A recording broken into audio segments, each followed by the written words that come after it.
ला हौल वला कुव्वता इल्ला बिल्लाहिल अलीयुल अज़ीम। ये रामगिरी जो स्वामी जो महाराष्ट्र का है, ये बदवक्त इस वक्त पैदा हुआ पता नहीं कि इस्लाम जो है मज़हब ऐसा मज़हब है कि किसी दूसरे मज़हब की तौहीन करना ये सख्त मना है। किसी देवी देवता या उनके जो भी उनके भगवान होते हैं उनके बारे में हम लोग लानत मलानत नहीं करते और कोई हमें उसकी ज़रूरत नहीं है। और यार ये इस्लाम के इतने जानी दुश्मन हिंदुस्तान में हो गए हैं कि कई बार ऐसे मौके पैदा करते रहते हैं कि जो हिंदू मुसलमान हिंदुस्तान में सिख ईसाई दलित ये सब आपस में लड़ते रहें और ये फसाई ताकतें इसका फ़ायदा लेते हुए हुकूमत में फसाई ताकतें अपनी हुकूमत बनाकर मुसलमानों पर जुल्म और सितम करें। इनका एक मंशा है। ये प्री प्लान रहता है। एक स्वामी जी को कुछ पैसे दे देते हैं, ये लोग देकर उनको उकसा देते हैं और वो जो है मेरे आका सल्लल्लाहु अलैहि वसल्लम की शान में गुस्ताखी किया है। हिंदुस्तान में कानून के तहत उसे सज़ा होनी चाहिए। मैं समझता हूँ कि अब मौजूदा हुकूमत जो है इतने सख्त कानून बनाए, ऐसे जो है नबियों पे पैगम्बरों पे अगर तुम्हारी देवी देवता पे अगर कोई लानत तनात करता है तो ऐसों को चौराहे पे सरेआम कत्ल किया जाए या नहीं तो उनको चौराहे पे फांसी दी जाए।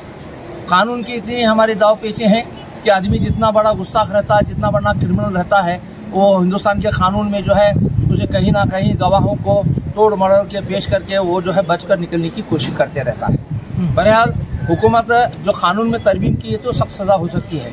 अगर ये तरमीम ही नहीं करते और उसी कानून पे जो है इन्होंने लेकर चलते हैं जिसमें गुस्ताखी करने के बाद भी वो बच जाता है। बहरहाल हुकूमत वक्त और रियासत हुकूमत से गुजारिश करता हूँ कि आका सल्लल्लाहु अलैहि वसल्लम की शान में गुस्ताखी करने वालों को सख्त से सख्त सज़ा देनी चाहिए और जो है आने वाले दिनों में इस तरह के वाक़यात ना पेश हैं। देखिए, ये मुल्क हिंदुस्तान है जो गंगा जमनी तहजीब का गहवारा है। यहाँ हर मजहब मिल्लत के इंसान को मुल्क हिंदुस्तान के कवानीन के मुताबिक रहने की इजाज़त है और मुल्क हिंदुस्तान का कवानीन ये किसी को इजाज़त नहीं देता कि कोई भी उठ कर के, कोई भी जालिम व जाबिर, कोई भी नाहंजार उठ कर के किसी भी मजहब के रहनुमा के बारे में गुस्ताखी करे।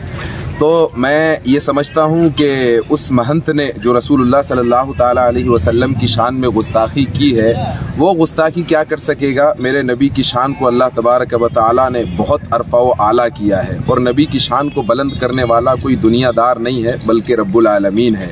हम मुल्क हिंदुस्तान की गवर्नमेंट से ये इस्तदा और ये अपील करते हैं कि ऐसे जालिम व जाबिर और ऐसे नाहंजार लोगों को जल्द अज जल्द गिरफ्तार करके सलाखों के पीछे भेजा जाए और ऐसी सज़ा दी जाए कि कल उठकर के कोई भी इंसान फिर किसी मजहबी रहनुमा के बारे में किसी मजहबी रहनुमा के बारे में कोई गलत अल्फाज या उनकी शान में गुस्ताखी न कर सके। अगर ये अल्लाह ताला इनको इजाजत दे दे बोलने की तो ये भी यही कहेंगे कि उस खबीस ने जो कुछ कहा गलत कहा है।